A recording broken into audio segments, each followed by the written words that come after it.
스님이 17년간 세상과의 모든 인연을 끊고 홀로 수행했던 순천 송광사 불이람입니다. 법정 스님이 평생 사랑하신 책이 있습니다. 화엄경과 함께 단 2권만 선택하라면 주저없이 고르겠다고 하신 책. 30명이 넘는 지인들에게 선물하셨고 사람의 폭을 재는 척도로 삼으셨던 책. 바로 생택쥐페리의 어린 왕자입니다. 1965년 법정 스님은 처음 이 책을 만났습니다. 누군가 소개해 주었죠. 스님은 그 사람을 한평생 잊을 수 없는 고마운 벗이라고 표현하셨습니다. 그 벗은 나에게 하나의 운명 같은 것을 만나게 해주었다. 운명 같은 만남. 이것이 법정 스님과 어린 왕자의 인연이었습니다. 스님은 이 책을 평생에 걸쳐 읽으셨습니다. 불리람에도 수류삼방에도 길상사에도 항상 이 책이 있었습니다. 화엄경이나 불교 경전 못지않게 자주 펼쳐보셨다고 합니다. 왜 그랬을까요? 왜 법정 스님은 이 짧은 동화책을 그토록 사랑하셨을까요? 스님은 이렇게 말씀하셨습니다. 어린 왕자를 읽고 좋아하는 사람에게는 이내 신뢰감과 친화력을 느끼게 된다. 처음 만난 사람이라도 그렇다.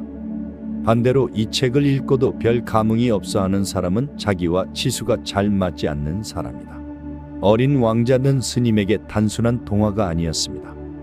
사람을 판단하는 기준이었고 삶의 철학이었고 평생의 동반자였습니다. 자신에게 종이와 먹으로 된 한두 권의 책을 선택하라면 화엄경과 함께 선뜻 어린 왕자를 고르겠다. 이것이 얼마나 대단한 말씀인지 아십니까? 평생을 불교 수행자로 사신 스님이 불교 경전이 아닌 서양의 동화책을 화엄경과 동등하게 놓으셨다는 것입니다. 그만큼 특별했다는 겁니다. 어린 왕자는 1943년 출간된 책입니다. 프랑스 비행사이자 작가인 앙투안 드 생택쥐페리가 썼습니다. 전 세계 300개 언어로 번역되었고 2억 부 이상 팔린 베스트셀러입니다. 하지만 법정 스님에게 이 책이 특별했던 이유는 베스트셀러이기 때문이 아니었습니다. 이 책 속에 스님이 평생 추구하신 가치가 담겨 있었기 때문입니다. 무소유, 단순함, 본질을 보는 눈, 진정으로 중요한 것은 눈에 보이지 않는다는 진리. 모두 어린 왕자가 말하는 것들이었고 법정 스님이 평생 실천하신 것들이었습니다. 혹시 여러분은 어린 왕자를 읽어보셨나요? 아마 많은 분들이 읽으셨을 겁니다. 어린 시절 동화로 혹은 성인이 되어 다시 한번 이 책을 법정 스님처럼 깊이 읽어본 적은 있으신가요? 어린 왕자는 단순한 동화가 아닙니다. 어른을 위한 우화입니다. 우리가 잃어버린 것, 우리가 놓치고 있는 것, 우리가 다시 찾아야 할 것을 이야기하는 책입니다. 생택쥐페리는 비행사였습니다. 사하라 사막, 안데스 산맥을 오갔습니다. 여러 번 죽을 뻔했고 실제로 1935년 사막에 추락해 사흘 동안 헤맸습니다. 그 경험이 어린 왕자를 낳았습니다. 사막에 불시착한 조종사가 만난 작은 별에서 온 소년. 그 소년은 여러 별을 여행하며 어른들의 세계를 관찰합니다. 권력에 집착하는 왕, 허영에 빠진 남자, 술에 취한 사람, 소유에 집착하는 사업가. 그리고 마지막으로 지구에 도착해서 여우를 만납니다. 여우는 어린 왕자에게 가장 중요한 것을 가르쳐줍니다. 진정으로 중요한 것은 눈에 보이지 않아 마음으로 보아야 해. 이 한 문장이 법정 스님의 마음을 사로잡았습니다. 왜냐하면 이것이 바로 무소유의 본질이었기 때문입니다. 보이는 것에 집착하지 말고 보이지 않는 것의 가치를 알라는 것. 소유가 아니라 존재의 의미를 찾으라는 것. 법정 스님은 이 책을 통해 자신의 철학을 확인하셨고 더 깊이 실천할 힘을 얻으셨습니다. 오늘 우리는 함께 어린 왕자를 읽어보려고 합니다. 하지만 단순히 동화로 읽는 것이 아니라 법정 스님의 눈으로 읽어보려고 합니다. 왜 스님이 이 책을 사랑하셨는지, 이 책이 우리에게 무엇을 말하는지, 그리고 2025년을 사는 우리가 이 책에서 무엇을 배울 수 있는지 함께 탐구해 보겠습니다. 혹시 이런 고민 해보신 적 있으신가요? 나는 왜 이렇게 바쁜데도 행복하지 않을까? 내가 진짜 중요하게 여기는 게 뭘까? 나는 지금 제대로 살고 있는 걸까? 어린 왕자가 답을 줄 겁니다. 법정 스님이 그 답을 찾으셨듯이 우리도 찾을 수 있습니다. 자, 그럼 이제 시작해 볼까요? 1943년 뉴욕에서 출간된 작은 책 한 권이 1965년 한국의 한 승려를 어떻게 사로잡았는지, 그리고 그 책이 2025년 우리에게 무엇을 말하는지 함께 들어보겠습니다. 앙투안 드 생텍쥐페리. 1900년 프랑스 리옹에서 태어났습니다. 귀족 집안의 아들이었죠. 어린 시절부터 하늘을 동경했습니다. 12살 때 처음 비행기를 탔습니다. 그 순간부터 비행사가 되기로 결심했습니다. 하지만 순탄하지 않았습니다. 해군사관학교 시험에 떨어졌습니다. 건축을 공부했지만 적성에 맞지 않았습니다. 방황했습니다. 21살 군에 입대했습니다. 항공정비병으로 배치되었죠. 그곳에서 민간 조종사 자격증을 땄습니다. 드디어 하늘을 날 수 있게 되었습니다. 1926년 26살 라테코에르 항공사에 취직했습니다. 우편 비행 조종사였습니다. 당시는 비행기가 지금처럼 안전하지 않았습니다. 구식 비행기를 타고 사하라 사막을 건너고 안데스 산맥을 넘어야 했습니다. 위험천만한 일이었습니다. 하지만 생텍쥐페리는 그 일을 사랑했습니다. 하늘을 나는 것, 고독, 위험, 그리고 동료 조종사들과의 연대. 이 모든 것이 그에게는 삶의 의미였습니다. 그는 비행하면서 글을 썼습니다. 조종석에서, 숙소에서 비행기를 기다리며 자신의 경험을 기록했습니다. 1929년 남방 우편기, 1931년 야간 비행을 출간했습니다. 비평가들의 찬사를 받았습니다. 작가로서도 이름을 알리기 시작했습니다. 1935년 35살 운명의 사건이 일어났습니다. 생텍쥐페리는 파리에서 사이공까지 최단시간 비행 기록에 도전했습니다. 상금도 걸려 있었죠. 하지만 리비아 사막에서 비행기가 추락했습니다. 기적적으로 살아남았지만 사막 한가운데였습니다. 물도 없고 식량도 없고 구조 신호를 보낼 방법도 없었습니다. 사흘 동안 사막을 헤맸습니다. 갈증으로 환각을 보기 시작했습니다. 죽음이 코앞이었습니다. 나흘째 기적적으로 베두인족에게 발견되었습니다. 살아났습니다. 이 경험이 생텍쥐페리를 바꿔놓았습니다. 죽음 앞에서 그는 깨달았습니다.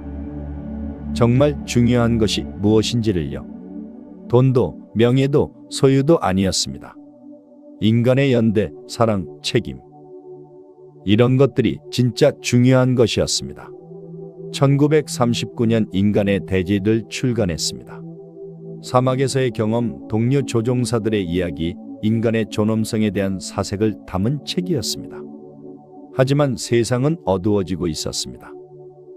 1939년 2차 세계대전이 발발했습니다. 생텍쥐페리는 공군 예비역으로 소집되었습니다. 1940년 프랑스가 나치 독일에 항복했습니다. 생텍쥐페리는 미국으로 망명했습니다. 뉴욕. 그곳에서 그는 외로웠습니다. 조국은 점령당했고 건강은 나빠지고 프랑스 망명자들 사이에는 분열이 있었습니다. 어느 날 저녁 출판업자 유진 레이날과 식사를 했습니다. 생텍쥐페리는 냅킨에 작은 소년을 그렸습니다. 유진이 말했습니다. 그 아이를 주인공으로 동화를 쓰면 어떨까요? 생텍쥐페리는 고개를 끄덕였습니다.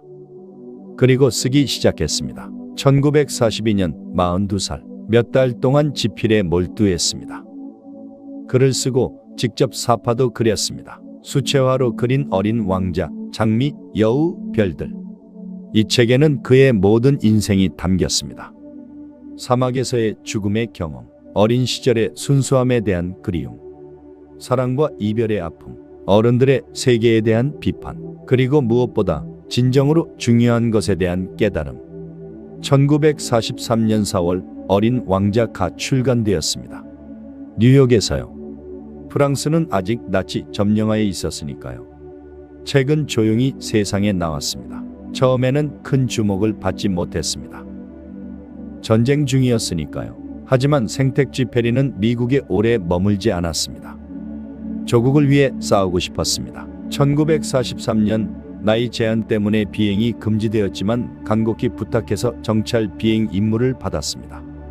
1944년 7월 31일 44살 생택쥐페리는 지중해 상공 정찰 비행을 떠났습니다. 그리고 돌아오지 않았습니다. 실종되었습니다. 시신도 발견되지 않았습니다. 어디서 어떻게 죽었는지 아무도 몰랐습니다. 그는 그렇게 사라졌습니다. 마치 어린 왕자가 자기 별로 돌아간 것처럼요. 2000년 마르세유 앞바다에서 그의 팔찌가 발견되었습니다. 2003년 그의 비행기 잔해가 발견되었습니다. 독일 전투기에 격추된 것으로 추정됩니다. 하지만 생택쥐페리는 죽지 않았습니다. 어린 왕자를 통해 영원히 살아 있습니다. 그가 떠난 후 어린 왕자는 전 세계로 퍼져나갔습니다. 1946년 프랑스에서 출간되었고 순식간에 베스트셀러가 되었습니다. 1954년 한국에서도 번역되었습니다. 1965년 법정 스님이 이 책을 만났습니다. 그리고 그 만남이 스님의 인생에 큰 영향을 미쳤습니다. 왜 그랬을까요? 생택쥐페리와 법정 스님. 한 사람은 프랑스 비행사 작가, 한 사람은 한국의 불교 승려. 전혀 다른 세계에 산 두 사람이지만 놀랍도록 비슷한 점이 많았습니다. 첫째, 두 사람 모두 고독을 사랑했습니다. 생택쥐페리는 사막 위를 홀로 비행했습니다. 수천 미터 상공, 아무도 없는 곳에서 그는 고독과 마주했습니다. 법정 스님은 불리람에서 홀로 지내셨습니다. 산속 암자, 세상과 떨어진 곳에서 스님은 고독과 마주하셨습니다. 두 사람 모두 고독을 두려워하지 않았습니다. 오히려 고독 속에서 본질을 발견했습니다. 둘째, 두 사람 모두 단순함을 추구했습니다. 생택쥐페리는 비행기 조종석에서 살았습니다.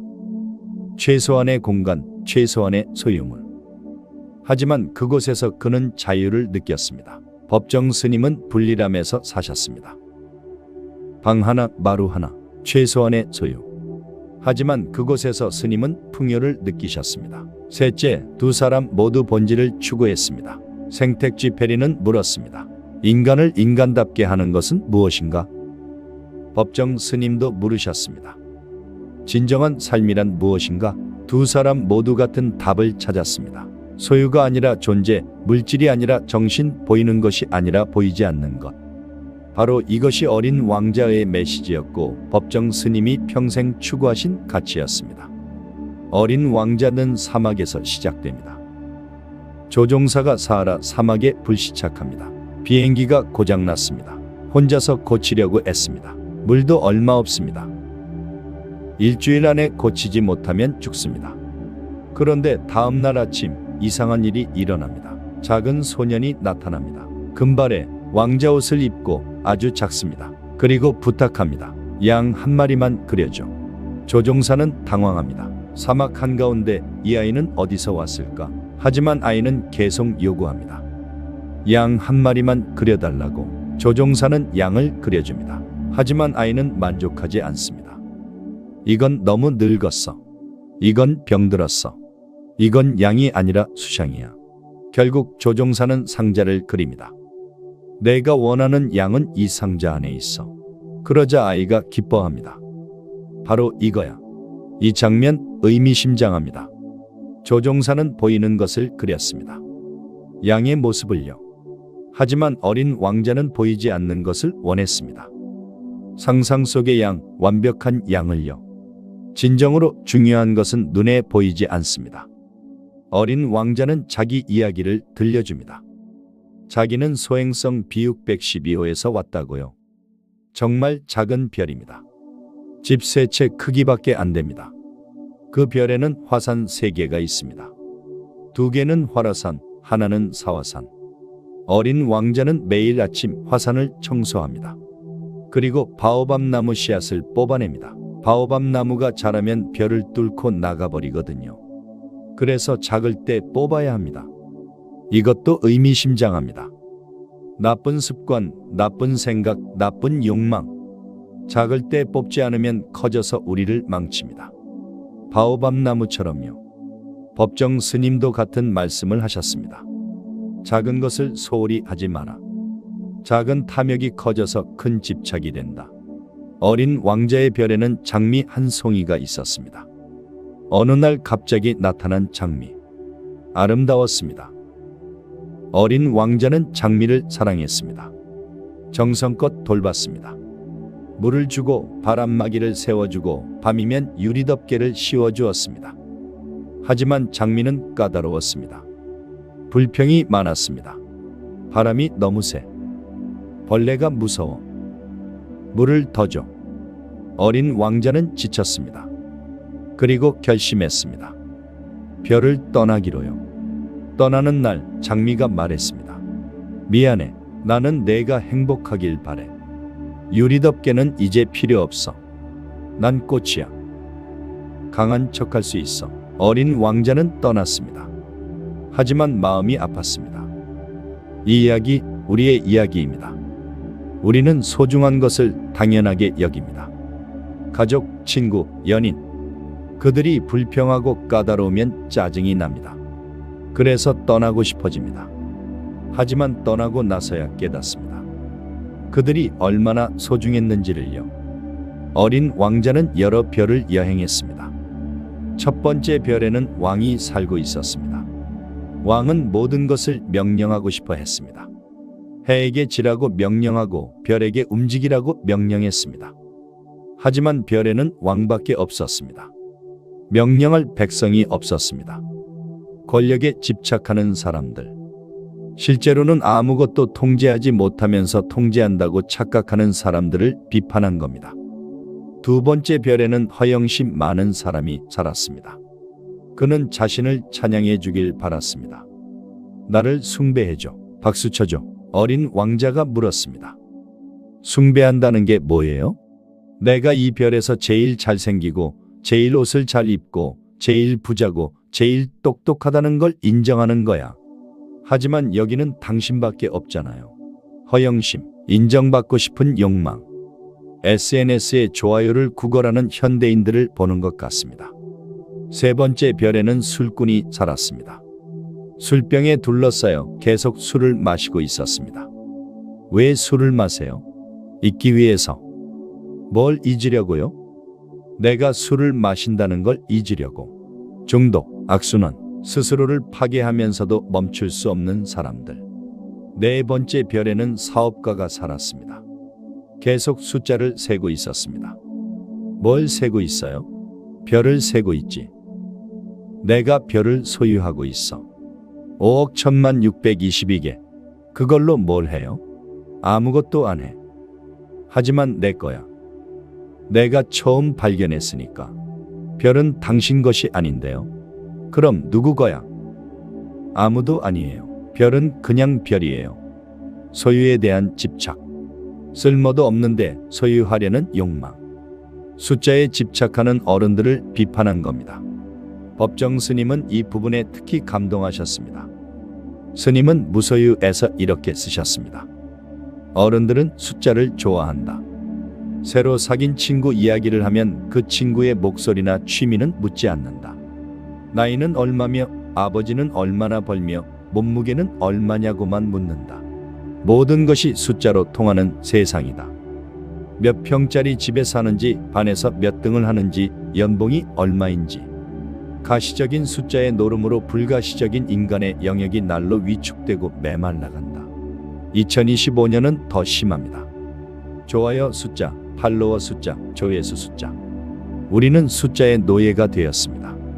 어린 왕자는 마침내 지구에 도착했습니다. 그리고 사막에서 여우를 만났습니다. 여우가 말했습니다. 나를 길들여줘. 길들인다는 게 뭐야? 관계를 맺는 거야. 지금 나한테 너는 수많은 소년 중 하나일 뿐이야. 나도 필요 없어. 너한테 나는 수많은 여우 중 하나일 뿐이야. 너도 필요 없어. 하지만 내가 나를 길들이면 우리는 서로에게 필요한 존재가 돼. 그럼 어떻게 해? 시간이 필요해. 매일 조금씩 더 가까이 와. 같은 시간에 와. 그러면 기다리는 즐거움이 생겨. 4시에 온다면 난 3시부터 행복해지기 시작할 거야. 여우는 어린 왕자에게 가장 중요한 비밀을 알려줍니다. 진정으로 중요한 것은 눈에 보이지 않아. 마음으로만 볼 수 있어. 내가 내 장미를 위해 쓴 시간이 내 장미를 그렇게 중요하게 만든 거야. 내가 길들인 것에 대해서는 영원히 책임이 있어. 넌 내 장미에 대해 책임이 있어. 이 문장들이 법정 스님의 마음을 흔들었습니다. 보이지 않는 것의 가치, 시간과 정성이 만드는 소중함, 책임. 이것이 바로 무소유의 본질이었습니다. 많이 가지는 것이 아니라 진짜 소중한 것에 책임지는 것. 법정 스님은 1965년 어린 왕자를 처음 읽으셨습니다. 33살이었습니다. 그때 스님은 이미 출가하신 지 11년째였습니다. 불교 경전을 깊이 공부하고 계셨고 한글 대장경 번역 작업에도 참여하고 계셨습니다. 하지만 어린 왕자는 달랐습니다. 불교 경전이 아닌데도 부처님 말씀만큼 깊이 스님의 마음에 들어왔습니다. 왜 그랬을까요? 첫째, 무소유의 정신이 정확히 일치했습니다. 어린 왕자에서 가장 비판받는 사람은 사업가입니다. 별을 세고 숫자를 기록하고 이건 내 거야 라고 주장하는 사람. 하지만 별은 그의 것이 아닙니다. 소유할 수 없습니다. 그는 아무것도 가지지 못했습니다. 숫자만 가졌을 뿐입니다. 법정 스님이 평생 경계하신 것이 바로 이것이었습니다. 스님은 무소유에서 이렇게 쓰셨습니다. 무소유란 아무것도 갖지 않는 것이 아니다.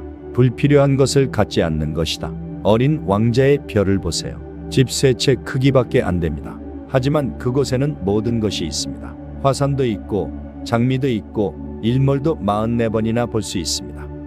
최소한으로 가지지만 최대한으로 누립니다. 불리람도 그랬습니다. 방 하나 마루 하나. 하지만 그곳에서 스님은 모든 것을 누리셨습니다. 자연도 고독도 평화도. 둘째, 본질을 보는 눈. 진정으로 중요한 것은 눈에 보이지 않아. 이 문장을 법정 스님은 수없이 인용하셨습니다. 법문에서도 책에서도 일상 대화에서도. 왜냐하면 이것이 불교의 핵심이기도 했기 때문입니다. 색 즉 시공, 공 즉 시색. 보이는 것은 실체가 없고 실체는 보이지 않는다. 어린 왕자가 같은 말을 하고 있었습니다. 서양의 동화가, 프랑스 비행사가 불교와 같은 진리를 말하고 있었습니다. 스님은 감동하셨습니다. 진리는 하나구나. 동서양을 넘어 종교를 넘어 같은 진리를 말하는구나. 어린 왕자는 장미를 사랑했습니다. 왜요? 아름다워서? 아닙니다. 지구에 와보니 장미가 수천 송이나 있었습니다. 더 아름다운 장미도 많았습니다. 하지만 어린 왕자의 장미는 특별했습니다. 왜요? 내가 내 장미를 위해 쓴 시간이 내 장미를 그렇게 중요하게 만든 거야. 시간, 정성, 관계. 이런 보이지 않는 것들이 가치를 만듭니다. 법정 스님도 차를 드실 때 그랬습니다. 비싼 차가 아니었습니다. 하지만 정성껏 물을 끓이고 조용히 앉아서 천천히 마셨습니다. 그 시간이 차를 특별하게 만들었습니다. 셋째, 책임. 내가 길들인 것에 대해서는 영원히 책임이 있어. 이 문장도 스님의 마음을 사로잡았습니다. 책임. 우리는 이 단어를 무겁게 느낍니다. 부담스럽게 느낍니다. 하지만 여우는 다르게 말합니다. 책임은 관계의 증거입니다. 내가 누군가에게 책임이 있다는 것은 그 사람이 내게 특별하다는 뜻입니다. 법정 스님도 책임을 지셨습니다. 독자들에게요. 스님은 글을 쓰실 때 정성을 다하셨습니다. 한 문장 한 문장 신중하게 고르셨습니다. 왜요? 독자들이 스님의 글을 읽을 테니까요. 책임이 있으니까요. 스님이 30명 넘게 어린 왕자를 선물하신 것도 책임이었습니다. 이 좋은 책을, 이 중요한 메시지를 나눠야겠다는 책임. 넷째, 어른들에 대한 비판. 어린 왕자는 어른들을 비판합니다. 권력, 허영, 중독, 소유에 빠진 어른들을요. 법정 스님도 같은 비판을 하셨습니다. 1974년 박정희 독재 시절 스님은 용감하게 헌법 개정 청원 운동에 참여하셨습니다. 불의한 권력에 맞서셨습니다. 베트남 전쟁 파병을 반대하셨고 그 때문에 승적을 박탈당하기도 하셨습니다. 스님은 어른들이 만든 세상, 물질과 권력이 지배하는 세상을 비판하셨습니다. 그리고 다른 삶이 가능하다는 것을 보여주셨습니다. 불리람에서의 17년이 그 증거였습니다. 다섯째, 순수함에 대한 그리움. 어린 왕자는 순수합니다. 어린아이처럼요. 직관적으로 진실을 압니다. 계산하지 않습니다. 있는 그대로 사랑합니다. 법정 스님도 그런 순수함을 간직하고 계셨습니다. 스님을 만난 사람들은 모두 놀랐습니다. 높은 스님인데 전혀 권위적이지 않으셨습니다. 소탈하고 따뜻하고 유머도 있으셨습니다. 스님은 어린아이 같은 순수함을 잃지 않으셨습니다. 그래서 어린 왕자를 사랑하셨던 겁니다. 거기서 잃어버린 순수함을 다시 만났으니까요. 여섯째, 사람을 판단하는 기준. 스님은 말씀하셨습니다. 어린 왕자를 읽고 좋아하는 사람은 신뢰할 수 있다. 반대로 읽고도 감흥이 없는 사람은 나와 맞지 않는 사람이다. 왜 이렇게 말씀하셨을까요? 어린 왕자를 좋아한다는 것은 그 사람이 본질을 중요하게 여긴다는 뜻입니다. 보이지 않는 것의 가치를 안다는 뜻입니다. 순수함을 잃지 않았다는 뜻입니다. 반대로 이 책에 감흥이 없다는 것은 그 사람이 숫자와 소유에만 관심이 있다는 뜻입니다. 실용성만 따진다는 뜻입니다. 스님은 전자와 친구가 되고 싶으셨던 겁니다. 실제로 스님은 이렇게 하셨습니다. 처음 만난 사람에게 어린 왕자를 선물하고 그 반응을 보셨습니다. 진심으로 감동한 사람과는 깊은 관계를 맺으셨습니다. 무덤덤한 사람과는 거리를 두셨습니다. 일곱째, 화엄경과 같은 반열에. 스님은 말씀하셨습니다. 종이와 먹으로 된 책 두 권만 선택하라면 화엄경과 어린 왕자를 고르겠다. 화엄경, 불교 최고의 경전 중 하나입니다. 우주의 이치를 담은 경전입니다. 그 화엄경과 어린 왕자를 동등하게 놓으셨습니다. 이것은 엄청난 찬사입니다. 평생 불교 수행자로 사신 스님이 서양의 동화책을 불교 경전만큼 중요하게 여기셨다는 것입니다. 왜요? 같은 진리를 말하기 때문입니다. 형식은 다르지만 본질은 같습니다. 화엄경은 하나가 곧 전체고 전체가 곧 하나다 라고 말합니다. 모든 것이 연결되어 있고 따로 존재하는 것은 없다고요. 어린 왕자 도 같은 말을 합니다. 장미와 어린 왕자는 따로가 아닙니다. 관계로 연결되어 있습니다. 서로를 특별하게 만듭니다. 스님은 이 일치를 보셨습니다. 그래서 두 책을 같은 반열에 놓으신 겁니다. 1965년부터 2010년 입적하실 때까지 45년 동안 스님은 어린 왕자를 곁에 두셨습니다. 불리람에서도 수류삼방에서도 길상사에서도 항상 스님의 책장에는 어린 왕자가 있었습니다. 여러 번 읽으셨습니다. 읽을 때마다 새로운 의미를 발견하셨습니다. 그리고 입적하시기 전 스님은 이렇게 말씀하셨습니다. 죽을 때 머리맡에 동화책 몇 권이 남는다면 신문 배달하는 꼬마에게 주고 싶다. 그 동화책이 바로 어린 왕자였습니다. 스님의 마지막 소원은 다음 세대에게 이 책을 물려주는 것이었습니다. 이 순수함을, 이 진리를 전하는 것이었습니다. 이제 어린 왕자의 명문장들을 하나씩 깊이 들여다보겠습니다. 법정 스님이 밑줄을 그으셨을 문장들, 그리고 우리 모두의 마음을 울리는 문장들입니다. 첫 번째 문장입니다. 진정으로 중요한 것은 눈에 보이지 않아. 마음으로만 볼 수 있어. 이 문장, 어린 왕자의 핵심입니다. 우리는 눈에 보이는 것에 집착합니다. 얼마나 큰 집에 사는지, 어떤 차를 모는지, 얼마나 벌었는지, 이런 것들이 중요하다고 생각합니다. 하지만 여우는 말합니다. 진짜 중요한 것은 보이지 않는다고요. 사랑, 우정, 신뢰, 추억, 이런 것들은 보이지 않습니다. 만질 수도 없고 숫자로 잴 수도 없습니다. 하지만 이것들이 우리 삶을 의미 있게 만듭니다.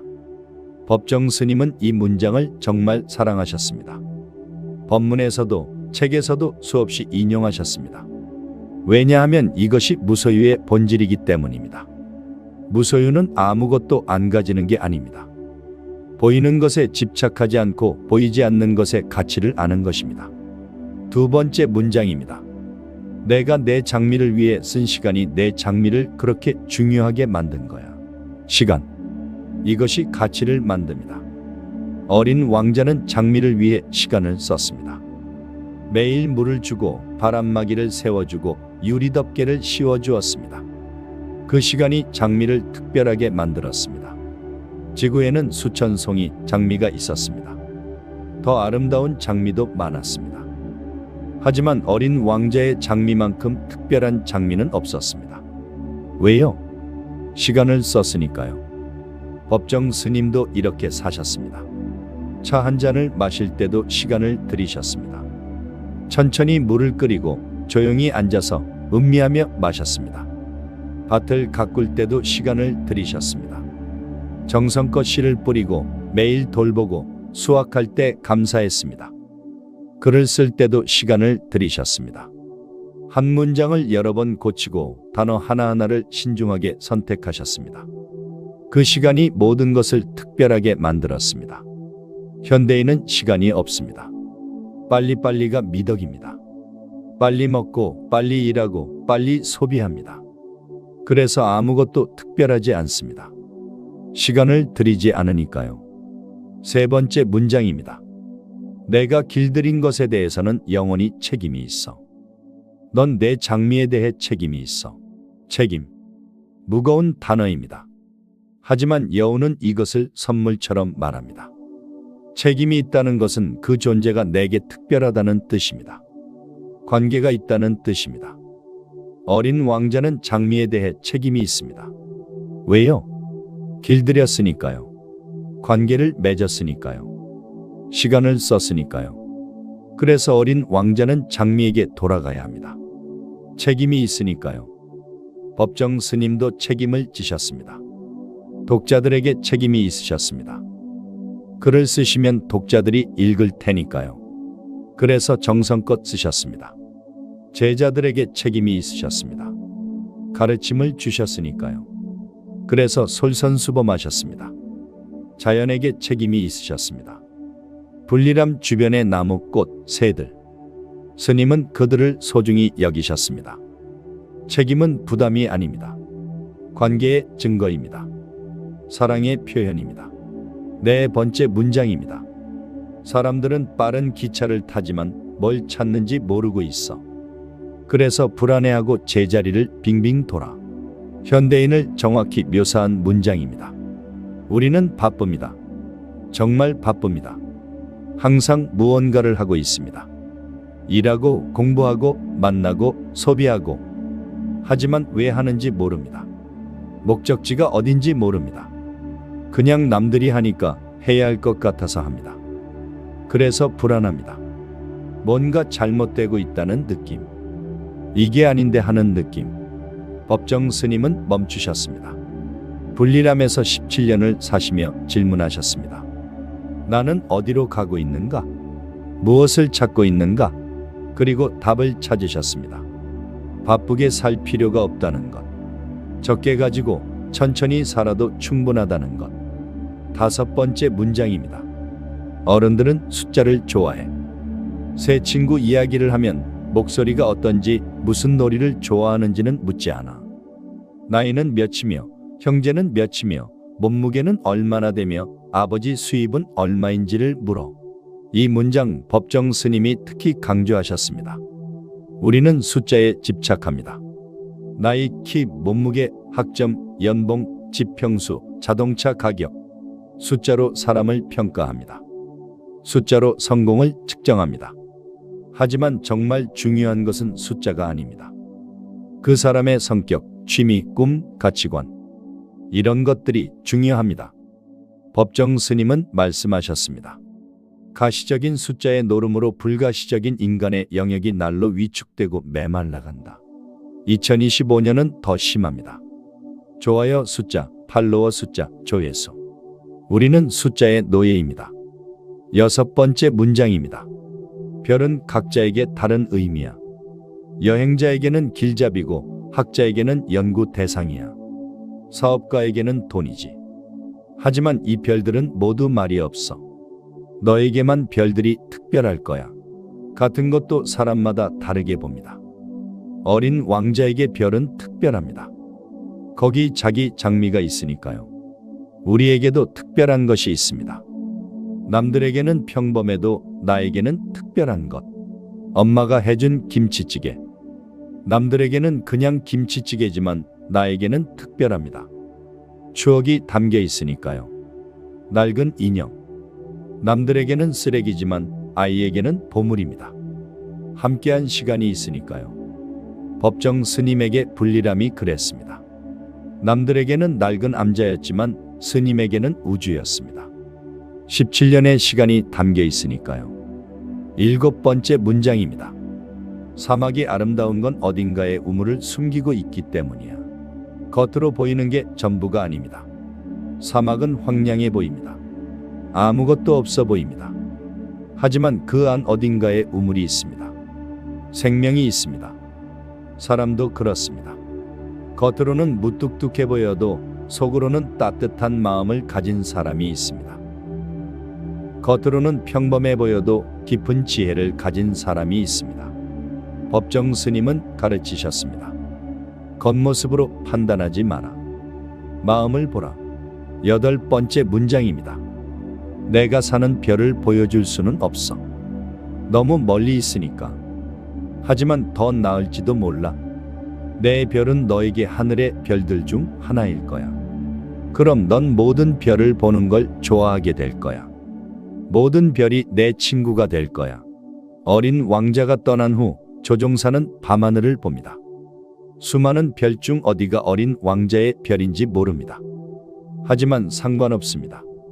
모든 별이 특별해졌으니까요. 어디선가 어린 왕자가 웃고 있을 테니까요. 법정 스님도 그렇게 사셨습니다. 모든 존재를 소중히 여기셨습니다. 나무도 꽃도 새도 사람도 모두 부처의 씨앗을 가지고 있다고 보셨습니다. 그래서 함부로 대하지 않으셨습니다. 모든 것을 존중하셨습니다. 9번째 문장입니다. 사람들은 정원에서 자라는 걸 찾아. 하지만 그들이 찾는 건 한 송이 장미에서도 찾을 수 있어. 많이 가져야 행복한 게 아닙니다. 사람들은 정원 가득 장미를 심습니다. 수백 송이, 수천 송이. 하지만 행복하지 않습니다. 한 송이로 충분합니다. 진심으로 돌보는 한 송이면 충분합니다. 법정 스님은 적게 가지셨습니다. 하지만 풍요로우셨습니다. 왜냐하면 가진 것을 진심으로 소중히 여기셨으니까요. 10번째 문장입니다. 내가 오후 4시에 온다면 나는 3시부터 행복해지기 시작할 거야. 기다림의 행복. 여우는 어린 왕자를 기다립니다. 그 기다림 자체가 행복입니다. 현대인은 기다리지 못합니다. 빨리빨리를 원합니다. 배달 음식도 30분 안에, 택배도 당일 배송. 기다림의 즐거움을 잃어버렸습니다. 법정 스님은 기다릴 줄 아셨습니다. 봄을 기다리고 꽃이 피기를 기다리고 차가 우러나기를 기다리셨습니다. 그 기다림이 행복이었습니다. 이 문장들 80년 전에 쓰인 것들이지만 2025년에도 여전히 강력합니다.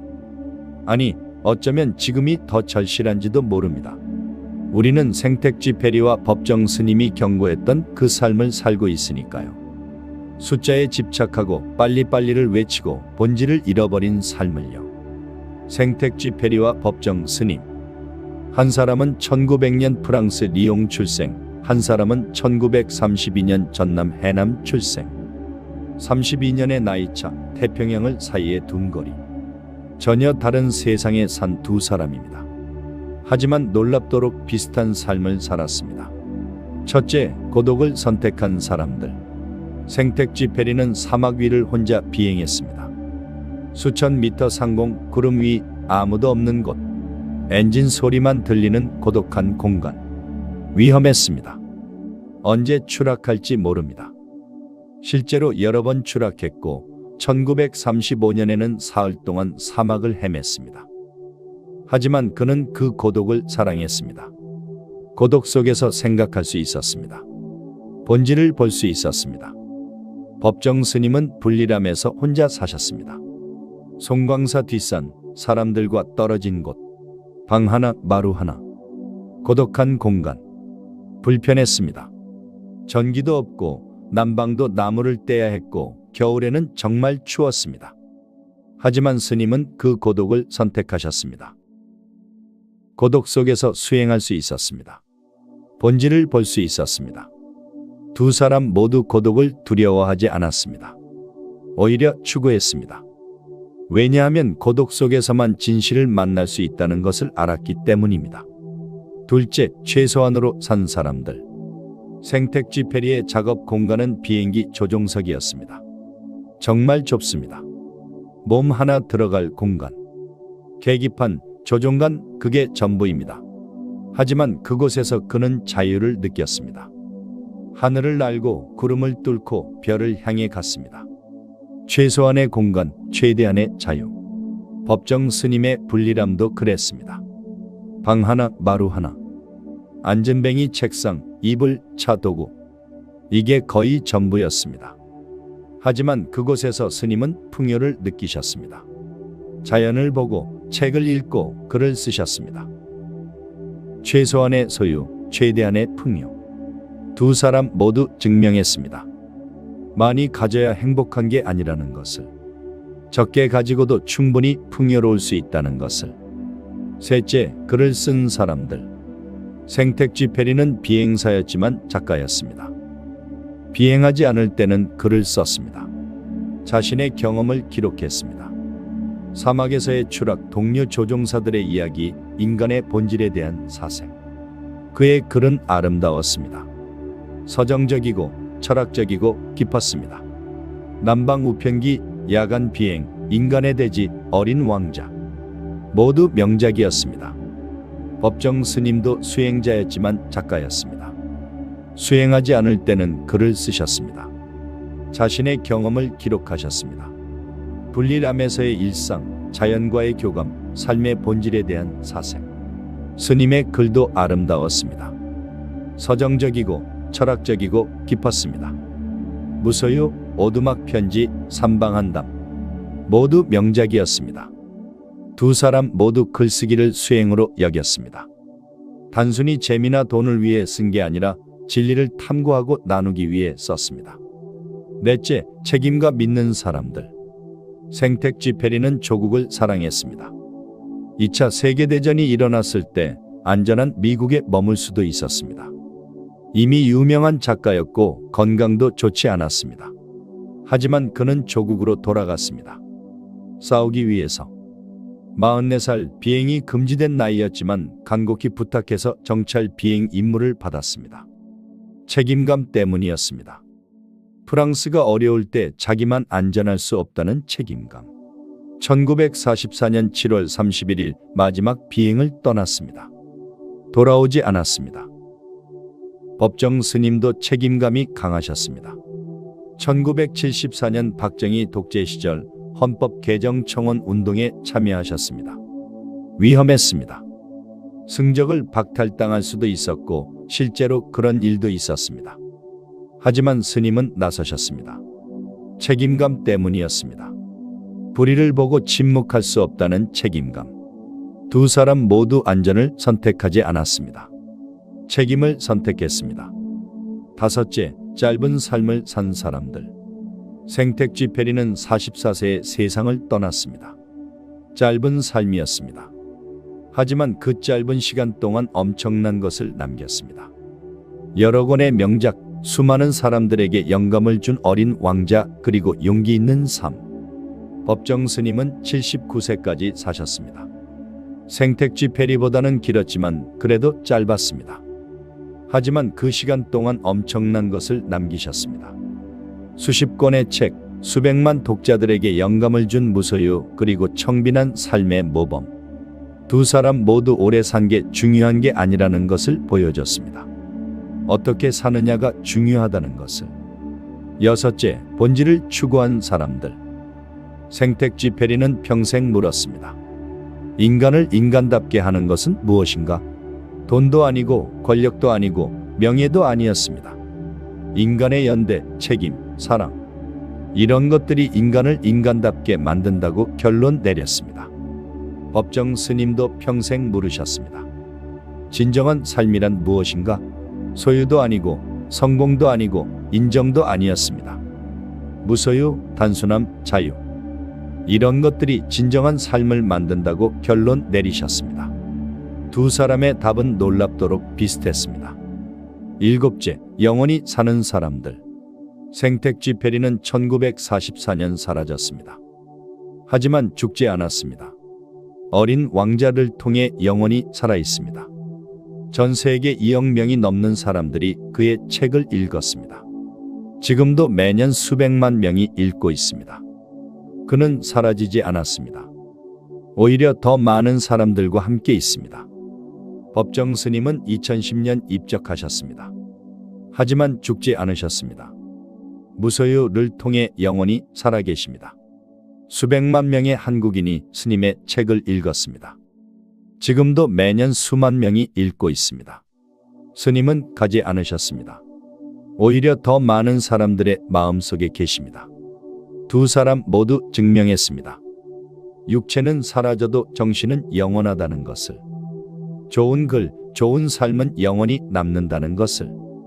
생택쥐페리가 어린 왕자를 쓴 것은 1942년, 죽기 2년 전이었습니다. 법정 스님이 무소유를 쓰신 것은 1976년, 입적하시기 34년 전이었습니다. 두 사람 모두 자신의 철학을 집대성한 책을 남겼습니다. 그 책이 지금까지 수많은 사람들에게 영감을 주고 있습니다. 1965년 법정 스님이 어린 왕자를 만났을 때 스님은 생택쥐페리를 만난 것입니다.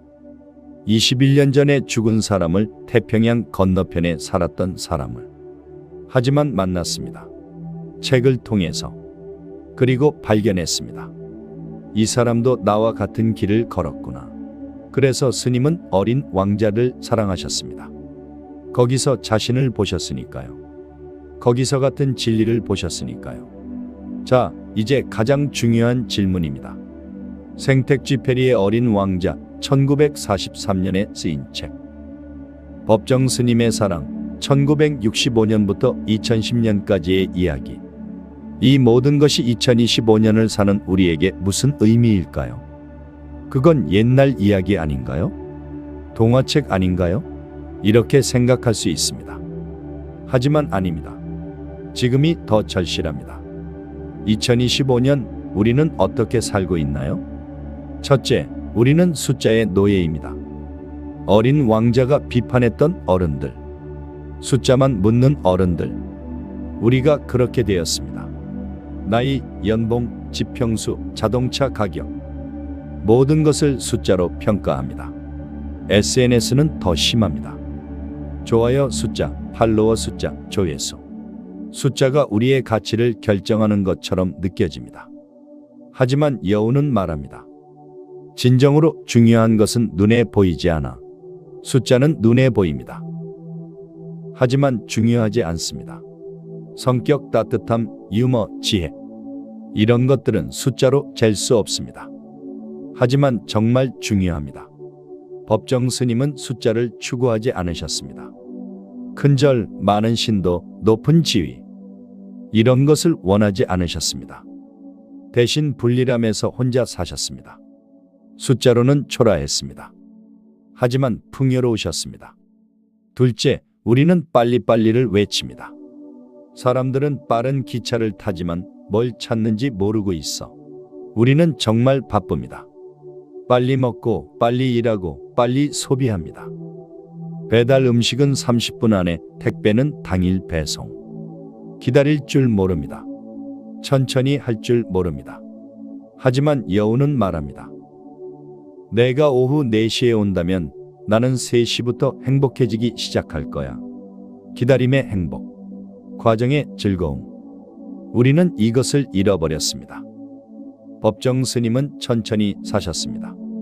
차를 천천히 우려내고 밭을 천천히 가꾸고 글을 천천히 쓰셨습니다. 그 천천히가 모든 것을 특별하게 만들었습니다. 셋째, 우리는 보이는 것에만 집착합니다. 브랜드, 외모, 스펙. 보이는 것만 중요하게 여깁니다. 하지만 정말 중요한 것은 보이지 않습니다. 한 사람의 인격, 따뜻한 마음, 깊은 사랑, 이런 것들은 인스타그램에 올릴 수 없습니다. 자랑할 수 없습니다. 그래서 무시합니다. 중요하지 않다고 생각합니다. 하지만 틀렸습니다. 이것들이야말로 진짜 중요합니다. 법정 스님의 불리람은 보잘것없었습니다. 사진 찍으면 초라했습니다. 하지만 그곳에서 위대한 정신이 자랐습니다. 넷째, 우리는 책임을 두려워합니다. 책임, 무거운 단어입니다. 피하고 싶은 단어입니다. 그래서 가벼운 관계만 맺습니다. 쉽게 만나고 쉽게 헤어집니다. 길들이지 않습니다. 책임지지 않습니다. 하지만 여우는 말합니다. 내가 길들인 것에 대해서는 영원히 책임이 있어. 책임이 있다는 것은 그 관계가 특별하다는 뜻입니다. 법정 스님은 책임을 지셨습니다. 독자들에게, 제자들에게, 자연에게. 그래서 스님의 삶이 의미 있었습니다. 다섯째, 우리는 소유에 집착합니다. 더 큰 집, 더 좋은 차, 더 많은 물건. 계속 소유하려고 합니다. 하지만 사업가를 기억하세요. 별을 5억 개 소유했지만 행복하지 않았습니다. 어린 왕자는 작은 별 하나를 가졌습니다. 하지만 행복했습니다. 법정 스님은 불리람 하나를 가지셨습니다. 하지만 우주를 가지신 것 같았습니다. 많이 가지는 것이 아니라 진심으로 소중히 여기는 것. 그것이 진정한 소유입니다. 그렇다면 우리는 어떻게 해야 할까요? 첫째, 숫자에서 벗어나세요. 좋아요 숫자, 팔로워 숫자에 연연하지 마세요. 그것이 당신의 가치를 결정하지 않습니다. 대신 물으세요. 나는 누구에게 따뜻한 사람인가? 누구에게 의미 있는 존재인가? 한 사람에게라도 진짜 의미 있는 사람이 되는 것. 그것이 100만 팔로워보다 중요합니다. 둘째, 천천히 사세요. 오늘 하루만이라도 천천히 살아보세요. 천천히 식사하세요. 음식의 맛을 느끼며 천천히 걸으세요. 주변을 보며 천천히 대화하세요. 상대의 말을 들으며 그 천천히가 삶을 풍요롭게 만듭니다. 셋째, 보이지 않는 것에 투자하세요. 시간을 투자하세요. 사랑하는 사람과 함께하는 시간, 관심을 투자하세요. 상대를 진심으로 이해하려는 관심, 정성을 투자하세요. 작은 일에도 정성을 다하는 것. 이런 것들은 돈으로 살 수 없습니다. 하지만 진짜 가치를 만듭니다. 넷째, 길들이세요. 가벼운 관계만 맺지 마세요. 진짜 관계를 맺으세요. 시간을 들이세요. 매일 조금씩 더 가까이 가세요. 책임을 지세요. 길들인 것에 대해 책임을 지세요. 그러면 그 관계가 당신의 인생을 특별하게 만듭니다. 다섯째, 적게 가지세요. 정말 필요한 것만 가지세요. 나머지는 버리세요. 물건도, 일도, 관계도 정말 중요한 것만 남기세요. 그러면 여유가 생깁니다. 그 여유로 진짜 중요한 것에 집중할 수 있습니다. 여섯째, 마음으로 보세요. 눈으로만 보지 마세요. 마음으로 보세요. 사람의 외모가 아니라 마음을 보세요. 물건의 가격이 아니라 의미를 보세요. 성공의 크기가 아니라 진정성을 보세요. 그러면 세상이 달리 보입니다. 일곱째, 어린 왕자를 다시 읽으세요. 법정 스님이 평생 읽으신 것처럼 우리도 읽으세요. 한 번이 아니라 여러 번. 읽을 때마다 새로운 의미를 발견할 겁니다. 그리고 주변 사람들에게 선물하세요. 법정 스님이 30명에게 선물하신 것처럼 이 작은 책 한 권이 누군가의 인생을 바꿀 수 있습니다. 생택쥐페리는 말했습니다. 진정으로 중요한 것은 눈에 보이지 않아. 법정 스님은 말씀하셨습니다. 무소유는 아무것도 갖지 않는 것이 아니라 불필요한 것을 갖지 않는 것이다. 두 분이 같은 말씀을 하고 계십니다. 보이는 것, 물질적인 것, 소유할 수 있는 것. 이런 것들이 중요한 게 아닙니다. 보이지 않는 것, 정신적인 것, 경험할 수 있는 것. 이런 것들이 진짜 중요합니다. 2025년 우리는 선택해야 합니다. 숫자의 노예로 살 것인가, 자유로운 영혼으로 살 것인가? 빨리빨리 사라질 것인가, 천천히 음미하며 살 것인가? 많이 소유할 것인가, 진짜 소중한 것을 가질 것인가? 생택쥐 페리와 법정 스님은 선택하셨습니다. 후자를요. 그리고 행복하셨습니다. 자유로우셨습니다. 의미 있는 삶을 사셨습니다. 우리도 할 수 있습니다. 여러분, 오늘 우리는 긴 여정을 함께 했습니다. 1943년 뉴욕에서 출간된 작은 책 한 권에서 시작해서 1965년 한국의 한 승려를 거쳐 2025년 오늘 여기까지 왔습니다. 생택쥐 페리는 44세에 사라졌습니다. 하지만 어린 왕자를 통해 영원히 살아 있습니다. 법정 스님은 2010년 입적하셨습니다. 하지만 무소유를 통해 영원히 살아계십니다. 두 분의 공통점은 무엇이었을까요? 보이지 않는 것의 가치를 아셨습니다. 숫자가 아닌 본질을 추구하셨습니다. 소유가 아닌 존재를 선택하셨습니다. 빨리가 아닌 천천히를 실천하셨습니다. 그리고 두 분 모두 우리에게 메시지를 남기셨습니다. 진정으로 중요한 것은 눈에 보이지 않아 마음으로만 볼 수 있어. 이 한 문장이 오늘 영상의 핵심입니다. 여러분이 추구하는 것은 무엇인가요? 눈에 보이는 것인가요? 아니면 보이지 않는 것인가요? 좋아요, 숫자인가요? 아니면 진짜 관계인가요? 큰 집인가요? 아니면 평화로운 마음인가요? 많은 소유인가요?